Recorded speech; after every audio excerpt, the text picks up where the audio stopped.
On est ravis d'être ici. Merci beaucoup à toute l'organisation de ce beau salon pour cette invitation. Merci à vous tous d'être présents pour cette conférence intitulée « La data à connaître pour commercialiser l'immobilier sur Internet ». Donc la data, c'est un vaste sujet, c'est le sujet du moment pour tout le digital. Donc on est ravis d'en parler un petit peu. Chez Médiamétrie, la data, ça prend beaucoup de formes, à commencer par la data d'audience qu'on collecte auprès de notre panel depuis maintenant près de 20 ans, plus de 20 ans. Donc, la data, c'est un sujet extrêmement important pour vous tous, pour Médiamétrie. On la collecte depuis près de 20 ans auprès de nos panélistes. On suit évidemment l'intégralité des évolutions des usages des internautes, et c'est un peu ce qu'on va retranscrire ici. Donc on commence en douceur l'ouverture de des conférences de Rennes 2018 dans cette salle, avec des chiffres et des chiffres, mais qu'on va essayer évidemment de mettre en perspective. Voilà, donc Médiamétrie, c'est 20 ans d'innovation sur la donnée, sur la data, sur l'immobilier et sur le digital, en suivant évidemment toutes les évolutions marché, avec l'avènement des réseaux sociaux en 2004 et l'instauration de Facebook, jusqu'à Snapchat en 2011. Évidemment, les bouleversements des usages avec le premier smartphone en 2007, la première tablette en 2010, l'essor de la vidéo, tout ça facilité par la mise en place du haut débit et de la 4G. Donc aujourd'hui, on retranscrit chez Médiamétrie une audience mensuelle sur tous les écrans et toutes les technos. Du coup, comment on fonctionne très rapidement? On se base sur deux sources d'information. Une première source d'information qui est un panel représentatif de 30 000 individus, ordinateurs, mobiles et tablettes, sur lequel on va installer un mouchard, un logiciel de tracking qui va nous permettre de récolter l'intégralité du surf de ces 30 000 individus tous les jours. Et de l'autre côté, une deuxième source d'information qui est de la big data, donc de l'information émanant directement des éditeurs sur l'usage et la consommation de leur site directement. Donc on est vraiment sur une mesure d'hybridation. Premier point très important, contextuel sur les grands usages de l'Internet en France, les usages et la consommation, avec un focus évidemment sur 2018. Premier point, 92% des foyers aujourd'hui sont équipés d'un écran ordinateur, mobile ou tablette et donc ont accès au digital. À titre de comparaison, on est à 94% sur la télé, ce qui veut dire qu'en quelques années, le digital a rattrapé quasiment le média télé, ce qui en fait évidemment un média de masse auprès de tous les Français. Un média de masse à plusieurs titres, déjà par sa puissance, par sa consommation, mais également parce que c'est une combinaison de tous les médias. On peut lire la presse sur le digital, on peut visionner la télé sur le digital et on peut écouter la radio sur le digital. Donc c'est vraiment une convergence de tous les médias. 84%, donc parmi les 92% de foyers équipés, 84% des individus français se connectent tous les mois à Internet, soit 52,7 millions d'individus chaque mois, avec sur la donnée mensuelle une prédominance toujours de l'ordinateur, et le mobile qui commence à rattraper un petit peu son retard sur la couverture mensuelle.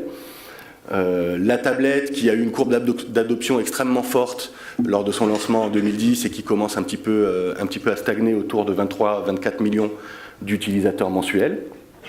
Et à noter que, étant donné qu'on a 52,7 millions d'utilisateurs mensuels et 44 millions en ordinateur, ça signifie que la mobilité représente en exclusif près de 9 millions d'individus chaque mois.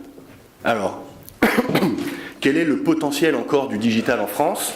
On va voir s'il y a encore une possibilité de croissance en termes de couverture sur le digital. À noter déjà que sur les tranches d'âge 15-24 ans et 25-49 ans, on est sur 95% des individus qui se connectent tous les mois à Internet. Donc très peu de possibilités d'extension sur ces cibles en âge. Par contre, on remarque sur les moins de 15 ans, on est à 40% d'individus non connectés, et sur les 50 ans et plus, à 19%.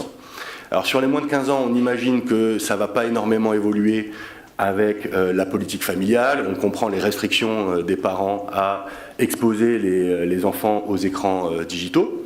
En revanche, sur les 50 ans et plus, l'effet générationnel va forcément jouer.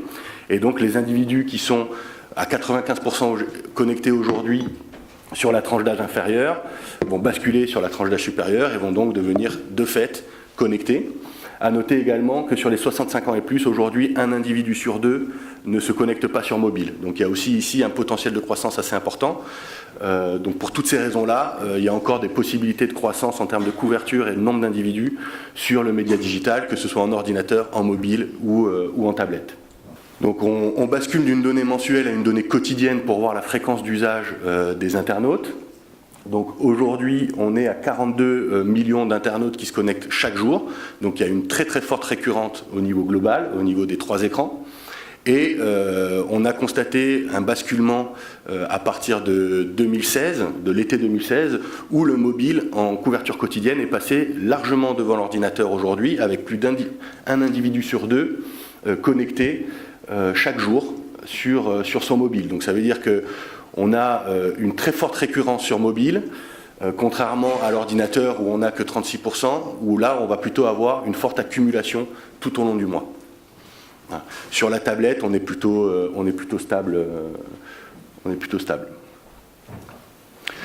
Donc ça vaut quand même la peine de se concentrer sur ce phénomène du mobile. Donc un petit focus sur le mobile avec en moyenne 51 sites consommés chaque mois par les internautes mobiles, ce qu'on appelle les mobinautes. Donc c'est moins que sur ordinateur puisqu'on est à 81 sites de mémoire. Voilà, 52 sites versus 81 sites. Et 16 applications par mois. Donc ça veut dire que vous, comme moi, on a peut-être une batterie de 40-50 applications téléchargées sur nos smartphones. Pour autant, on en utilise en moyenne 16. Donc ça montre l'importance de fidéliser son marché sur la partie applicative pour 2 raisons. Déjà parce qu'on a une récurrence à utiliser les applications. Et la deuxième raison, c'est que même si on consomme 52 sites et que 16 applications par mois, plus de 80% du temps passé est fait sur applications en mobile. Donc c'est là qu'on va avoir vraiment le plus fort engagement. Et ça se vérifie également, ça peut se vérifier sur pratiquement tous les secteurs. L'immobilier et l'emploi sont un petit peu à part, puisque quand on a fait une recherche via l'application et qu'on a trouvé son bonheur, potentiellement on peut supprimer l'application et donc on va avoir moins de récurrence qu'un e-commerçant par exemple ou qu'un site d'actualité, évidemment. Donc à noter que 70% des individus internautes mobiles utilisent moins de 20 applications chaque mois. En termes de pic d'audience, donc sur une journée entière, on observe 2 pics d'audience sur le digital. Un premier pic d'audience à 18h42, donc après le travail, et un deuxième pic d'audience au dîner après le dîner à 20h45. Ces pics d'audience sont essentiellement boostés par le mobile, puisque on observe que l'ordinateur est toujours le device, le support média préféré pendant les heures de bureau, donc de 9h à midi, de 14h à 18h, et que avant, pendant le déjeuner et après, le mobile prend clairement le relais. À noter que le pic de consommation de la télé est à 21h13, donc un petit peu plus tard. Sur le temps passé, donc on a 1h32 de consommation quotidienne des Français. Donc là, on est sur ce qu'on appelle, nous, un indicateur de DEI. Donc c'est vraiment le temps par jour par individu, donc au total de la population française, pas uniquement sur les internautes, indicateur qu'on peut comparer aux autres médias.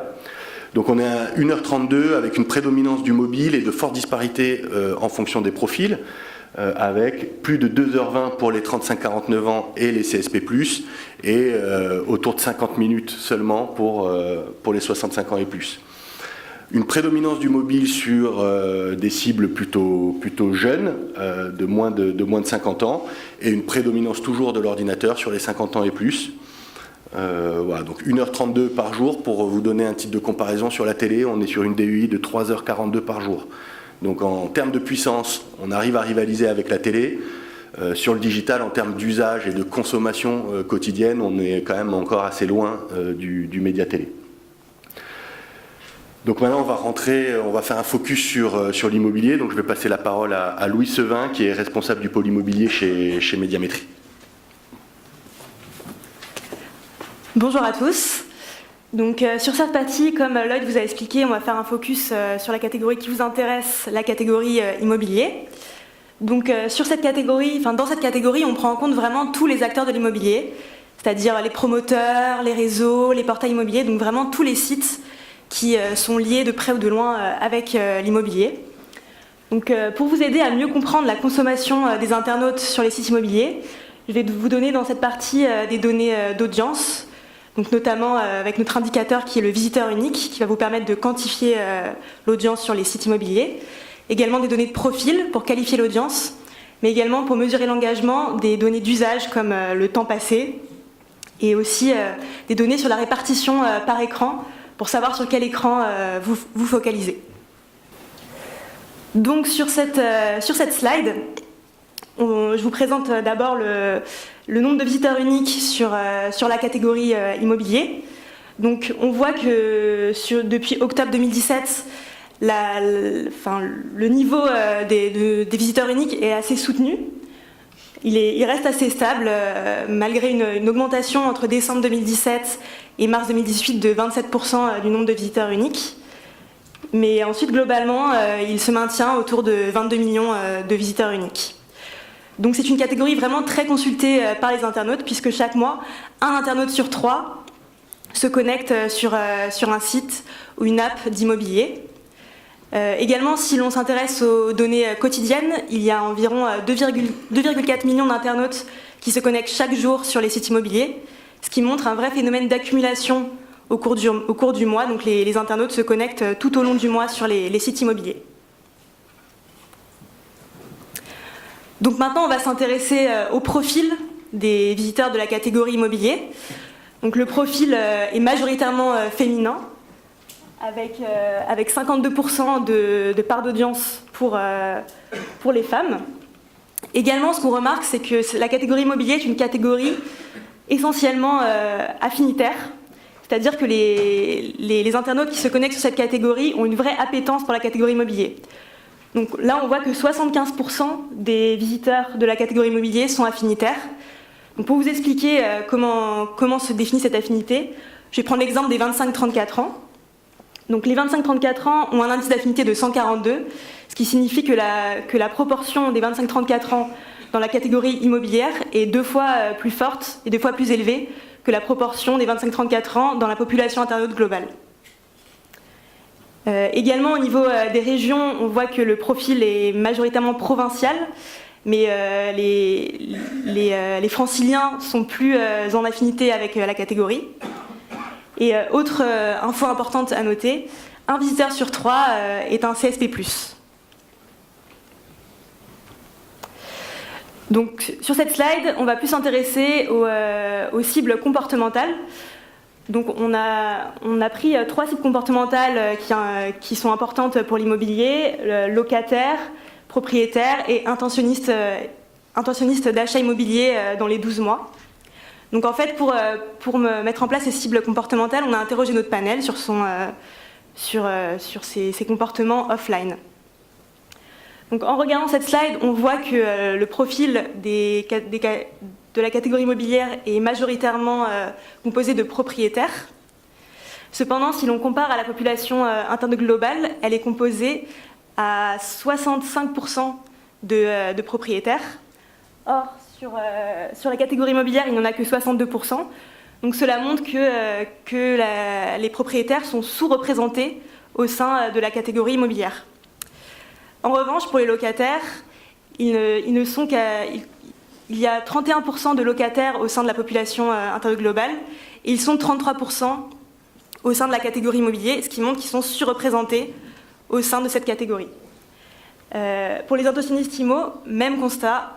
Ils sont 11% dans la population interne globale et 12% au sein de la catégorie immobilier. Donc on remarque que ces 2 cibles, locataires et intentionnistes IMO 12 mois, sont affinitaires avec la catégorie immobilier. Mais qu'en est-il de l'engagement? Donc les locataires consomment 41% du temps passé sur la catégorie immobilière, alors qu'ils ne composent que 33% de l'audience. Donc, ce qui montre qu'ils sont vraiment engagés puisque leur part de temps passé est plus élevée que leur part d'audience. Le constat est encore plus marqué pour les intentionnistes IMO 12 mois, puisqu'ils consomment 23% du temps passé et ils ne sont que 12%. Donc leur part de temps passé est 2 fois plus élevée que leur part d'audience. Donc les locataires sont très engagés et très affinitaires, mais on peut se demander que font-ils sur les sites immobiliers? Est-ce qu'ils cherchent un autre appartement à louer, ou un autre logement à louer, ou est-ce qu'ils souhaitent acheter?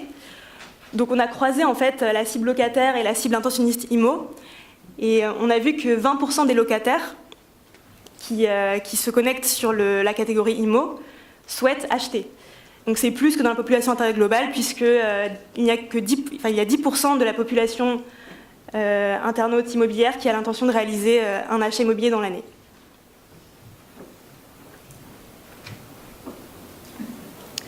Donc sur cette slide, on va regarder des cibles qui sont plus liées au crédit. Donc 43% des visiteurs des sites et apps d'immobilier ont un crédit immobilier en cours, alors qu'ils ne sont que 40% dans la population intérieure globale, ce qui montre qu'ils sont surreprésentés dans cette catégorie. Et il y a également 7% des visiteurs qui ont l'intention de souscrire à un crédit immobilier dans les 6 prochains mois, alors qu'ils ne sont que 6% de la population intérieure globale, ce qui montre qu'ils sont également surreprésentés dans la catégorie immobilier. On va s'intéresser maintenant à la répartition par écran de la catégorie immobilier. Donc avant, l'ordinateur était prépondérant au sein de cette catégorie, mais à partir du printemps 2018, il y a un renversement qui s'est opéré, et le mobile a pris le pas sur l'ordinateur, et cette tendance est partie pour durer, puisque en juin 2018, il y avait 12,2 millions d'internautes qui ont consulté un site de la catégorie immobilier avec leur mobile, et 10,7 millions d'internautes qui ont consulté un site immobilier avec leur ordinateur. Donc l'immobilier est vraiment passé mobile first au printemps 2018, ce qui suit la tendance globale sur Internet en général d'un usage plus accru du mobile. Si l'on raisonne en termes de part d'audience, c'est aussi très parlant. Donc, depuis octobre 2017, le mobile a pris 10 points de part d'audience, alors que l'ordinateur a perdu 7 points. Et en ce qui concerne la tablette, elle reste assez stable, puisqu'elle a perdu 1 point. Et depuis octobre 2018, son audience reste assez stable.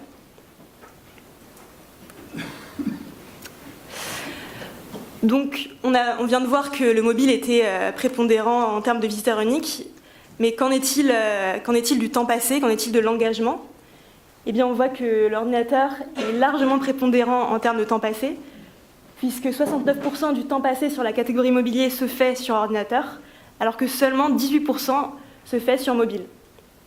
Donc c'est vraiment une particularité de l'immobilier, ça va un peu à l'encontre des tendances qu'on observe sur Internet en général, puisqu'il y a à peu près 50% de la population internaute, enfin 58% du temps passé, 50% du temps passé sur la catégorie, 50% du temps passé se fait sur mobile, sur Internet en général.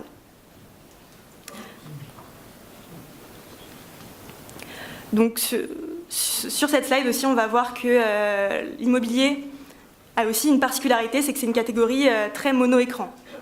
Donc en effet, 80% des visiteurs mensuels de la catégorie n'utilisent qu'un seul écran. Donc il y a 8,6 millions de visiteurs uniques qui utilisent uniquement leur mobile pour se connecter et aucun autre écran, alors qu'il y a également 7,1 millions de visiteurs uniques qui utilisent uniquement leur ordinateur pour se connecter, ce qui correspond à 2/3 des personnes utilisant leur ordinateur pour se connecter à la catégorie immobilier. Les billes écrans sont bien en dessous. Ils sont très peu à se connecter à la catégorie immobilier avec 2 écrans. Donc c'est vraiment une particularité de la catégorie utiliser un seul écran pour se connecter. Donc maintenant, on va s'intéresser plus à la répartition des visiteurs uniques entre les applications et les sites mobiles. Donc la totalité des mobinautes se connectent via leur site mobile sur un site de catégorie immobilier. Et il n'y a que 1 million de visiteurs uniques qui se connectent via l'application. Donc ce que montrent ces chiffres, c'est que également ceux qui se connectent via l'application à un site immobilier se connectent aussi via un site mobile. Donc il y a une vraie duplication entre l'application et le site mobile. Au niveau du temps passé, c'est le site mobile sur lequel les internautes passent le plus de temps sur les catégories immobilières. En revanche, il y a à peu près 25% du temps passé qui se fait sur les applications, ce qui signifie qu'il y a un engagement beaucoup plus élevé de la part des des internautes qui se connectent via des applications.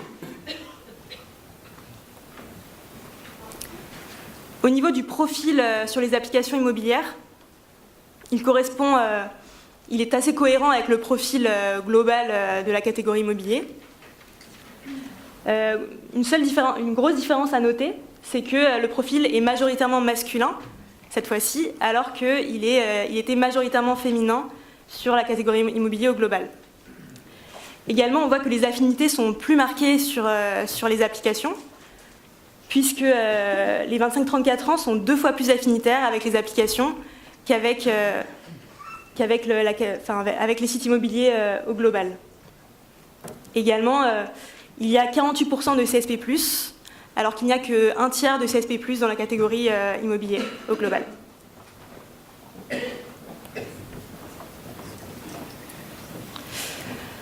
Donc, au niveau des horaires de connexion, on voit que l'ordinateur est utilisé tout au long de la journée, avec un pic de connexion entre 9h et midi. Et le mobile, en fait, prend le pas le matin et le soir, donc le matin avant d'aller au travail, et le soir à partir de 18h. Donc en fait, on peut supposer que l'ordinateur est beaucoup utilisé sur le lieu de travail. Donc on va passer à la partie qui vous intéresse sûrement, donc les classements immobiliers. Donc pour vous expliquer la méthodologie, on est sur une base 15 ans et plus, et on mesure donc tous les sites liés à l'immobilier. Et on a décidé de faire une moyenne sur un an entre juillet 2017 et juin 2018. Donc en voyant cette slide, on voit que le marché de l'immobilier est assez concentré, puisque chaque mois, un internaute sur 3 se rend sur au moins une des 5 premières marques d'immobilier. Au sein de ce top 5, l'audience est d'ailleurs assez hétérogène, puisque le premier acteur, Le Bon Coin Immo, comptabilise 10,6 millions de visiteurs uniques, alors que le 5e acteur, donc Avant à louer, comptabilise 1,9 million de visiteurs uniques. Ensuite, au niveau du reste des marques, l'audience est un peu plus homogène. Donc le 6e acteur, Bien Ici, fait environ 1,5 million de visiteurs uniques. Et le 20e acteur fait 500 000 visiteurs uniques, ce qui montre une plus grande homogénéité à la fin du classement. Donc on a décidé d'isoler deux sous-catégories au sein de la catégorie immobilier, les réseaux et les portails. Donc les réseaux réalisent une audience assez élevée de 4,6 millions de visiteurs et représentent 9% des Français. Ils sont d'ailleurs en légère augmentation depuis juillet 2017, puisque leur audience a augmenté de 700 000 visiteurs uniques environ. Les portails immobiliers font une audience beaucoup plus élevée, 17 millions de visiteurs uniques en juin 2018, soit 32% des Français. Mais ils sont en légère baisse depuis juillet 2017, puisqu'ils ont perdu 1,5 million de visiteurs uniques. Donc on a fait des petits tops pour chaque catégorie, pour chaque sous-catégorie. Donc pour les portails, on a mis en exergue 5 acteurs, Century 21, Orpi, Foncia, Nexity et Fnaim. Pour les portails immobiliers, on a également mis en exergue 5 acteurs, donc leboncoin.fr Immo, Se Loger, PAP, logiquimo.com et avandrealouer.fr. Donc pourquoi on a choisi ces deux catégories? C'est aussi parce qu'elles sont très complémentaires et il y a beaucoup d'interactions entre les portails immobiliers et les réseaux. En effet, 18% des visiteurs de la catégorie immobilier se rendent à la fois sur un réseau et sur un portail.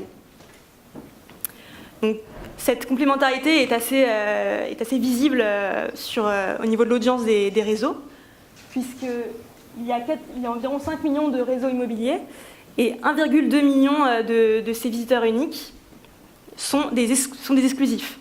Donc ça veut dire que 3,7 millions sont des communs et vont également sur des portails. Donc on voit cette forte complémentarité entre ces deux types d'acteurs.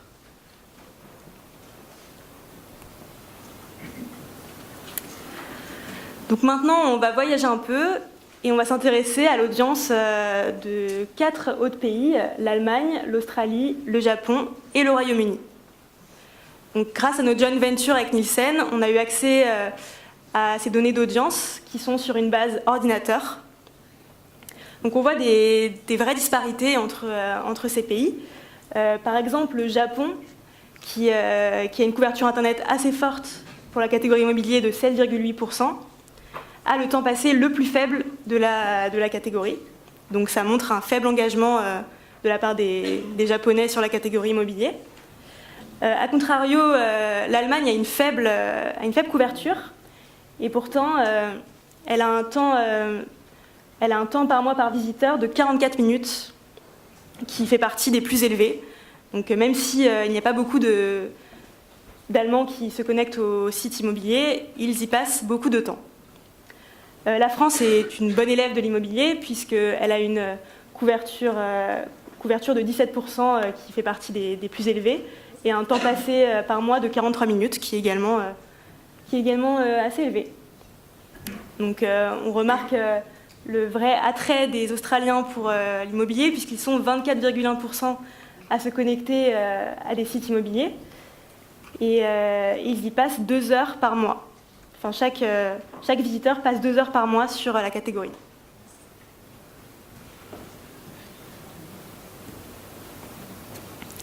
Donc on a également identifié les top 5 des acteurs les plus puissants au sein de chacun de ces pays.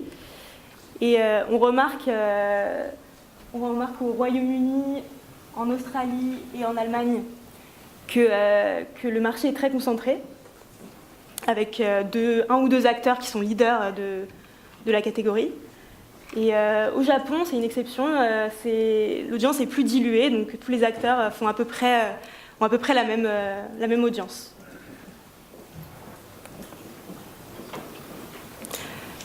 Donc pour conclure, voilà quelques chiffres clés à retenir de cette présentation. Donc il y a un internaute, un Français sur 3 qui se connecte à la catégorie immobilier par mois. Au niveau des données de profil, un visiteur sur 3 est CSP+.